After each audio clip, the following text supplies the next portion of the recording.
Денешната епизода ви ја најавив веќе и од минатиот пат. Гастрономијата на островот. Практично и мене ме збунува и мене ме зачудува кога ќе треба да направиме еден краток, мал, статистички, информативен дел за тоа колку се јаде континентална храна и колку се јаде морска храна. Просто неверојатно. Да не дојдев тука, немаше никому да верувам да ми каже дека морската храна е дури на третото место на она што ги интересира малтежаните, како нешто што е во изобилство. Овој мал остров, помал од Скопје, централно на Медитеранот. This is Social Network Radio Podcast. The Macedonian Maltese. Entertainment. Vacancies. Week top stories. Successful people for all Macedonians out there. On Macedonian language. 5, 4, 3, 2, 1. Start. Igor Filevski Show. Friday, 8 p.m. New podcast. Let's get started. Јас се чувствувам овдека понекогаш и како дома. Поминувам многу време овдека и забележувам голем дел од гостите, разноврсна публика, ќе кажам, која што е добра база за токму ова што јас го зборувам. Тука доаѓаат малтежани, доаѓаат и балканци и има многу странци. На ручек, вечера, па до ручекот може би ајде не ни е атрактивен толку многу за емисијава. Од тие причини денеска ќе издвојам неколку минути со луѓето кои што работат во кујна, бидејќи тие се и најелоквентни да ја потврдат мојата теорија. Дали на вистина морската храна е на трето место по интерес на самите малтежани. Значи бидете тука, денеска ве очекува интересна емисија, а јас стандардно шанкот, сигурно го имате гледан до сега многу пати и во рекламите, подготвуваат прекрасни коктели, додека го обезбедам разговорот со главниот кувар.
И нормално за темата која што ја најавив на самиот почеток, најдобро е да поставам и прашање некому кој е стручен, кој е елоквентен, кој што се занимава со храна овде на островот, со сета онаа гастрономија што ви ја кажав.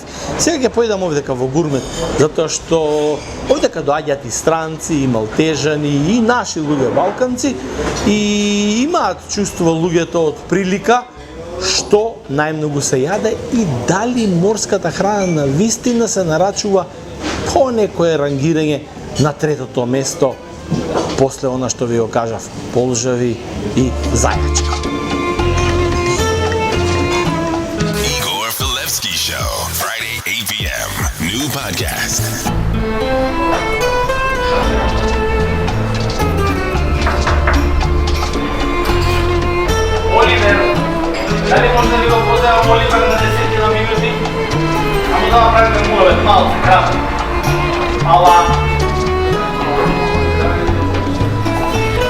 Оливер Поповски е еден од куварите во македонско-медитеранскиот ресторан. Мислам дека нема поубаво место за да го добијам оној одговор, бидејќи тука служат и континентална препознатлива храна, ете нам македонците и позната, и медитеранска храна.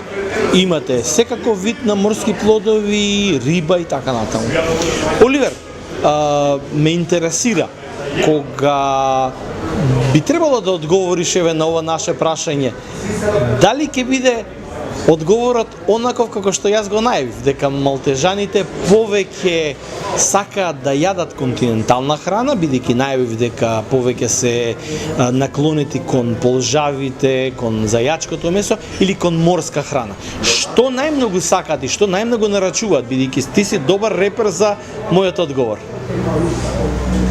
Па, во однос на твоето прашање, малтежаните повеќе преферираат да јадат месо отколку морски плодови, но тука игра и многу битен фактор за кој предел од Малта збориме. Да речеме, ако го земеме предвид делот Марсашлок, Марсаскала и Паула, тој реон, тогаш би било 50-50 во сооднос со континентална храна и медитеранска храна. Да речеме, кога би тргнале од што имаме комуницирано со доста луѓе и доста гости, они преферираат да идат во Марсашлок поготово да јадат морска храна.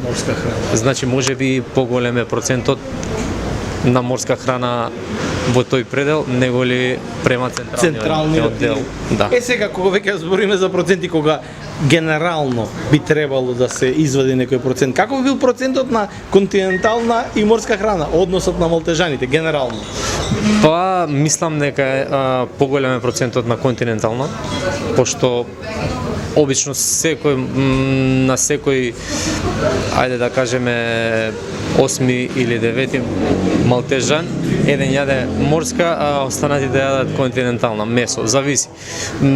Телешко месо, зајак, свинско месо, зависи што има, каква понуда има ресторанот и менито на ресторанот. Да, овдека не се служи бабуш, инаку да се служи бабуш сигурно тоа ќе биде прво и основно. Да, тоа како стартер е доста популарно јадење. Значи во секој малтешки ресторан, да, пошто Валета ни е доста блиску, во Валета на 90% од рестораните го имаат како стартер и се продава доста многу. Имам искуство, пошто работев и во ресторан во Валета, таму трошевме од прилика 20 кг бабуш. Не. Бабуш, значи да повторам, тоа бе полжавите и уште еднаш да ја повторам статистиката, ако од 10 нарачки се 8 континентални со месо, 2 би биле со морска храна. Многу чудно, просто неверојатно за една ваква островска земја. Сакаат и да биде тоа во изобилство, предпоставувам, но пак ќе кажам, не морска храна во изобилство, туку меса, порцијата голема. Да, тоа и мене малце ме зачудува. Во многу погледи има доста свежа риба. Имав искуство тука, не знам точно како се викаше областа, да вадиме вонголе школки, доста опасна работа, пошто самата школка се вади од песокот и доколку вдишете песок во маската, доаѓа до запирање на кислород. Така да, они го сметаат тоа малце како нивни традиционален, но во рестораните не се практикува да се јаде квалитетна морска храна, како што е, например, вонголето. Тука има доста квалитетни вонголе школки. Така. А од месата рече дека телешко и зајачко им е број 1. Да. Како изгледа на порција малтежани, например, што би сакале да ја јадат? Да, традиционално они има и стартер порција, но и како главно јадење зајак. Они го сакаат традиционално направен спржен само во лук и многу малце вино. Но со текот на годините и мешање на културите се дошло до микс. Сега да не е само на лук и малку вино, сега има сос каде што става доматно пире и доаѓа до еден стварно прекрасен вкус и каде што малтежаните више го попримаат доста многу и го практикуваат во рестораните доста. Зајакот више не се служи така суп, него се служи со сосче и стварно е прекрасен. На второ место им е рибајот, па можеме да кажеме дека Тоа се ребра. да, тоа е дел од ребрата. Точно како да објасниме, тоа е на трешната страна на телешкото месо од реброто и е доста популарен во последниве 5 години, е доста популарен. Сега има доста врсти на риба, но овдека најзастапен е обичниот ангус риба и доста се троши. Може да се вброи Малта во една од тие земји која што добавува доста многу голема количина на риба. Дали од Аргентина, дали од Уругвај. Дали барат во изобилство тоа да биде порција, да биде преполна, да претекува од страните, или стандардно, затоа што ако ги прашуваме на пример французите или шпанците, тие сакаат голема порција, голем тањир, но внатре има малце. Тука е обратно, тука е спротивно, они сакаат да може да претече од тањир, да биде како планина. Значи, тука претежно месата се служат 350 до 400 грама чисто, без гарнир. За човек, да. Доколку се добие некогаш малку помалку од количината што е предвидена, тогаш ќе има комплейн. Да, тоа не чуди, затоа ние овдека во овој ресторан запазуваме на тие работи и секогаш гледаме да тањирот биде полн. А што се однесува пак до балканците, до доиденците, дали тие повеќе ја практикуваат морската храна, бидејќи сите уживаме во убавините и природата на островот? Па можам да кажам дека да. Доста од нас овдека што сме дојдени имаме доста голямо уживаме во некакво искуство со приготвувањето на рибата и морските плодови, поготово кога има неколку ресторани што служат стварно доста добра паста со морски плодови и рибата на начинот на приготвување. Првиот ресторан во кој што работев, 90% продававме месо. А имаше исто доста така избори на доста свежа риба. На самиот плоштад во Марса Скала се продаваше, секој ден се укотвуваше рибарски брод и продава разноврсна свежа риба. Ново спротила, газдите нарачува пакети со ангус бургери, пакети со риба и тоа беше стварно многу чудно за земја обколена со вода, а да се јаде нешто што пани во 1% него заситува својот пазар со месо, како производна снага. Оливер, ти благодарам што одвои време за да ни посветиш малку внимание на сите овие одговори, бидејќи ти си најкомпетентен да го дадеш тоа како податок. Јас ви го кажав тоа како информација и навистина од секогаш ми било чудно и ќе ми биде чудно и понатаму. А еве уште нешто плюс на оваа тема. 5, 4, 3, 2, 1. Start.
Macedonian language. Бидете секој ден на нашата Facebook страна од понеделник до четврток и ќе прочитате по едно откритие кое ќе ве донесе до конечното решение во текот на неделата од асоциацијата, која ќе треба да ви помогне да ја погодите финалната асоциација, што всушност ќе биде точната локација каде се крие подарокот за некој од вас. 4 дена со 4 термини ќе бидат конечното решение. 4 конечни решенија во интервал од 4 недели ќе ве донесат до финалната дестинација, локацијата каде што ќе треба да го пронајдете пликото кое што ние ќе го скриеме на некое интересно скришно место. Кога ќе го откриете финалното решение, пуштете се во потера, пронајдете го подарокот и таму ве чека пликото кое што ќе биде со ручек за двајца од гурмет, пијалак по избор, дали сакате вино, сок или нешто што ќе ви текне на памет кога ќе дојдете на вечерата, комплетно мени со главно јадење, салата и десерт за двајца. Значи, оно што ќе го пронајде подарокот, ќе може да си донесе со себе и еден свој пријател. И од ПБС Скопес, комплетна членство во ФК Барселона со сите бенефити за попусти за надпревари, за музејот, за шопингување во Барселона за двајца. Истите тие кои што ќе го освојат подарокот. Сега, бидејќи до овој момент никој, буквално никој, не го погоди решението каде се наоѓа подарокот, следува наградно прашање. Прво да ви го презентирам и да го видите местото. Каде беше скриено пликото што требаше да го најдете. А беше едноставно. Имав некое чувство дека можеби во третата недела ќе го открие некој решението. Имав 3 месенџер пораки кои што беа блиску, но никој не го лоцираше точното место.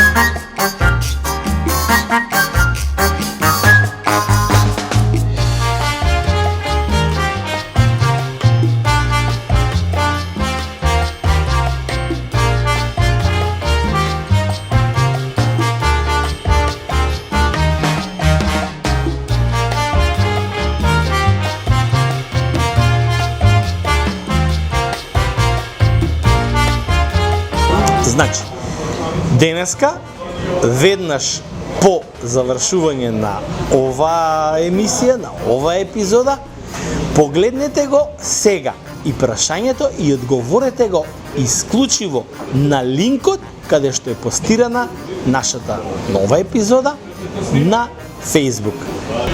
Првиот што ќе одговори точно ќе биде добитникот на оваа последна потера. А од понеделник чекајте ја новата. 5, 4, 3, 2, 1. Start. Бидете секој ден на нашата Facebook страна од понеделник до четврток, 4 дена со 4 термини ќе бидат конечното решение. 4 конечни решенија во интервал од 4 недели ќе ве донесат до финалната дестинација, локацијата каде што ќе треба да го пронајдете пликото кое што ние ќе го скриеме на некое интересно скришно место. 5, 4, 3, 2, 1. Start.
Xavi, l'obertura de Xavi a la dreta per Alves, a veure Dani Alves, la centrada d'Alves, Terri amb el cap, el control de tot, treu la pilota malament Essien, la regala Messi, Messi per Iniesta, xut Iniesta, gol!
Тука е и крајот на денешново издание.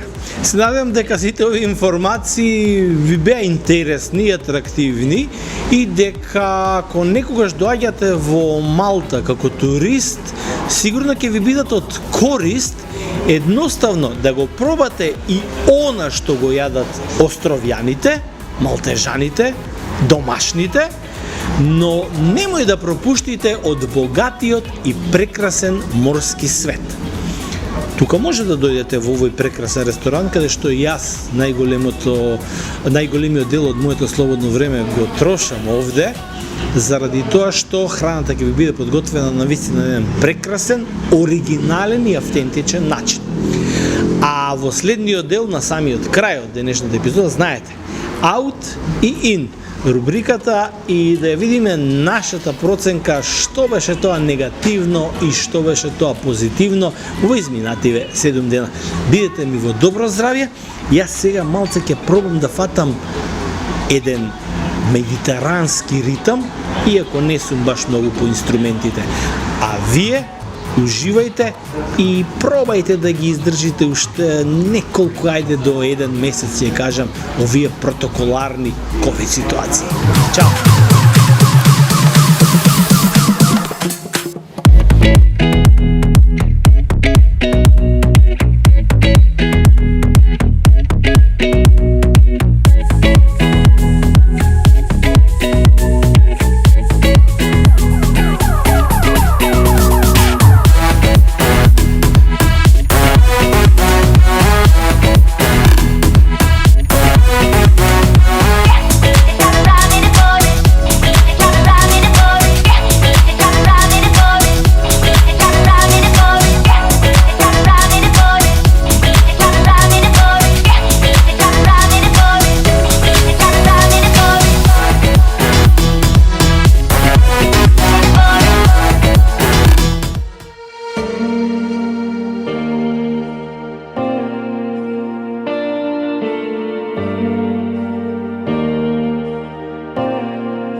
This is Social Network Radio Podcast. The Macedonian Maltese. Entertainment. Vacancies. Week top stories. Successful people for all Macedonians out there. On Macedonian language. 5, 4, 3, 2, 1. Start. Igor Filevsky Show. Friday, 8 p.m. New podcast. Let's get started.